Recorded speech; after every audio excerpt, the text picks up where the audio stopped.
O menino não entra na universidade, o menino não consegue ingressar no mercado de trabalho e o menino joga carteira na professora. Então, o ensino médio brasileiro está falido.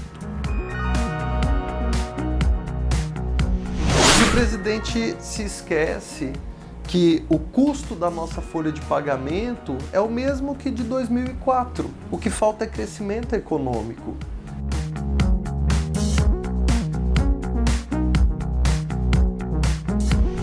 A maioria dos servidores não consegue receber o piso salarial se forem professores, por exemplo.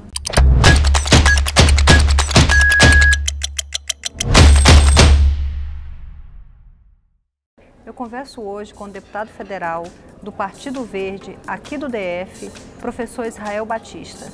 O professor Israel Batista é formado em Ciências Políticas e tem pautado a sua vida parlamentar com projetos voltados à educação. O parlamentar é um ferrenho adversário da reforma administrativa e durante a nossa conversa ele explica as razões para rebater a reforma. Nós conversamos também sobre educação e sobre o governo Bolsonaro. Acompanhe a entrevista e não se esqueça, curta, compartilhe, se inscreva em nosso canal. Toda semana tem vídeo novo. Quais são as iniciativas de sua autoria que podem mudar a realidade do Distrito Federal e do Brasil?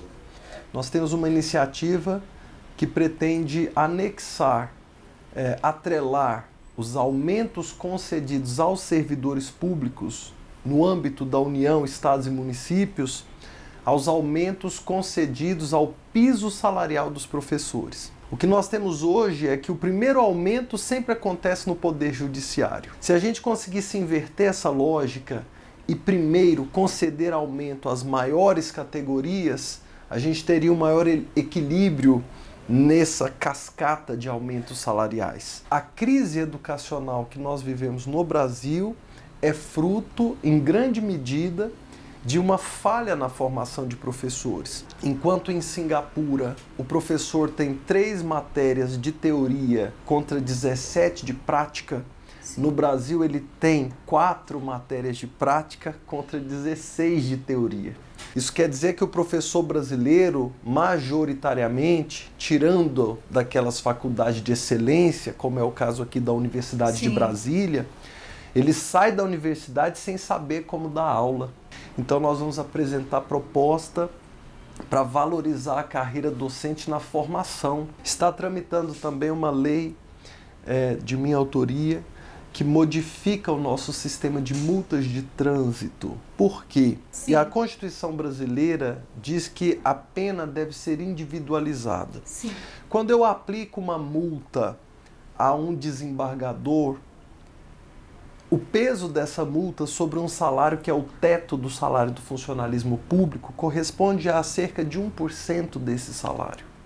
Quando eu aplico essa multa a um trabalhador que ganha um salário comercial, essa multa vai corresponder a um percentual imenso do salário dele. Isso quer dizer que eu estou dando a mesma punição para pessoas diferentes e eu estou promovendo a desigualdade. Então esse projeto de lei atrela a multa à renda da pessoa multada. Qual é a sua impressão do governo Bolsonaro na condução das políticas públicas voltada à educação profissionalizante superior e da educação de um modo geral? Hoje o jovem brasileiro pede, e isso está demonstrado em pesquisas, que a escola ensine a ele 2 coisas. Como passar no vestibular e no Enem e como entrar no mercado de trabalho. O nosso ensino médio vive uma crise de identidade. Ele se propõe a formar cidadãos, preparar para a vida universitária e preparar para o mercado de trabalho. Ele se propõe a 3 missões.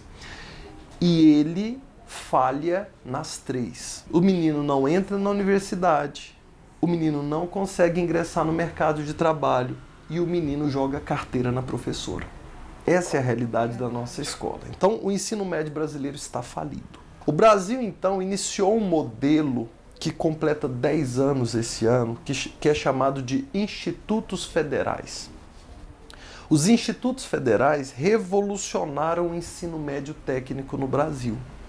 Então, existe uma rede federal que chega às cidades e bairros mais humildes, com uma infraestrutura muito bonita de se ver e que traz imediatamente autoestima àquela comunidade. Quando elas descobrem que é de graça, que elas podem entrar e sair, que elas podem assistir às palestras, que elas podem entrar nos laboratórios, elas ficam encantadas. A rede de institutos federais do Brasil, se fosse comparada a um país na prova do PISA, que é aquela prova feita pela OCDE, seria em ciência a 11ª rede mundial. Estaríamos entre os 15 primeiros do mundo. Nós superaríamos os Estados Unidos se a rede federal fosse um país.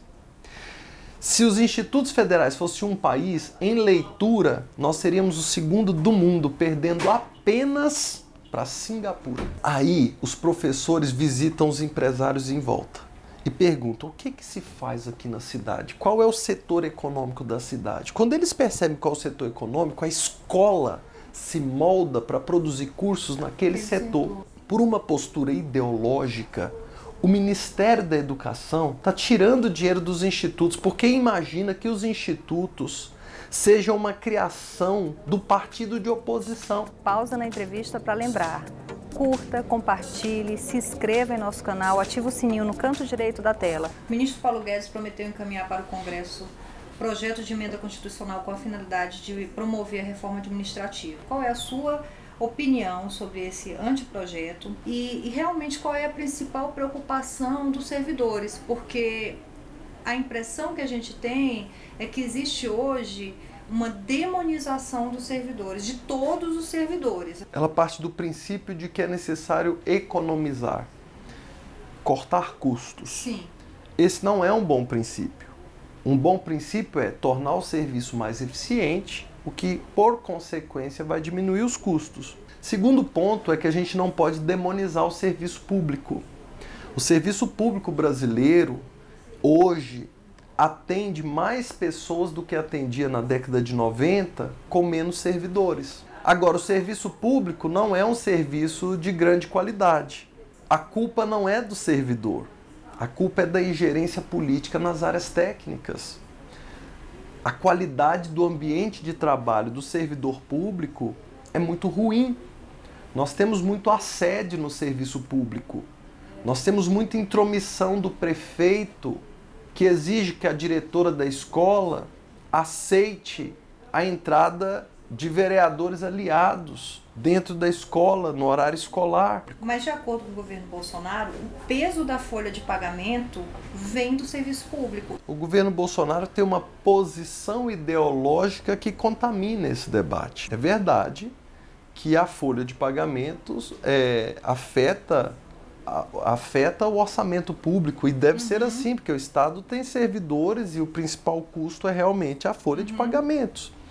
Mas ele se esquece que existe um custo do pagamento dos juros da dívida, esse custo é maior do que do pagamento de servidores, né? Ele se esquece que o serviço público brasileiro é um serviço que atende a um país muito carente. O Estado precisa ser muito presente no Brasil ainda. E o presidente se esquece que o custo da nossa folha de pagamento é o mesmo que de 2004. O que falta é crescimento econômico. Eles estão usando exceções, como o caso do procurador que recebe uma fortuna por alguma brecha da lei. Eles pegam a exceção, transformam em regra, alarmam a população para justificar uma reforma. Quando uma pessoa pega uma exceção dessa e olha, ela se esquece que são 12 milhões de servidores no Brasil e que essa exceção é uma em 12 milhões. Entendi. A maioria dos servidores não consegue receber o piso salarial se forem professores, por exemplo. O que o senhor pretende fazer, o senhor e o seu partido, em relação às manchas de óleo? Se vocês pretendem entrar com alguma ação, fazer alguma coisa em relação a isso? O Partido Verde pretende se posicionar de que maneira? Já há um posicionamento. Sim. Nós criamos a Comissão Externa de Acompanhamento do Vazamento de Óleo. Sim. E a Comissão Externa de Acompanhamento do Desmatamento na Amazônia, na Comissão de Meio Ambiente. Agora também vai ser instalada a CPI do vazamento de óleos, com o nosso apoio também estaremos nessa CPI. Então, o que tinha que ser feito do ponto de vista legislativo foi feito, as providências foram tomadas. Claro que o poder legislativo tem o poder fiscalizador, e esse poder é lento. A desqualificação do INPE faz parte de um projeto planejado e arquitetado para desqualificar os organismos de produção de dados. É um governo da pós-verdade. Os dados são ignorados a favor da opinião. A minha opinião vale mais do que os dados científicos. A minha opinião é mais importante que as pesquisas. O que importa não é a verdade, mas sim a torcida. Isso é um passo para a ditadura.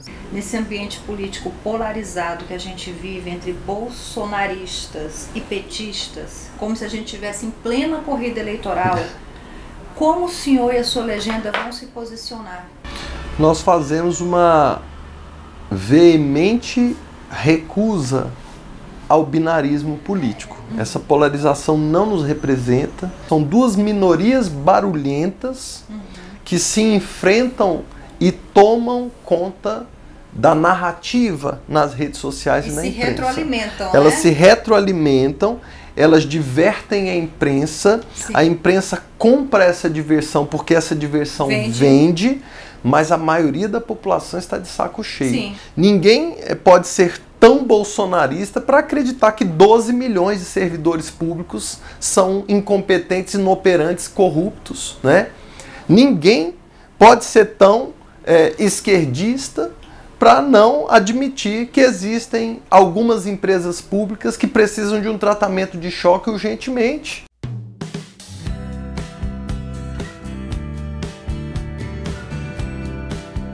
Brasília. Linda. Educação. O caminho.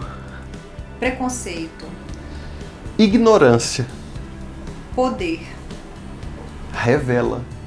E fé. É tudo. Ai, obrigada. Amei. Obrigado.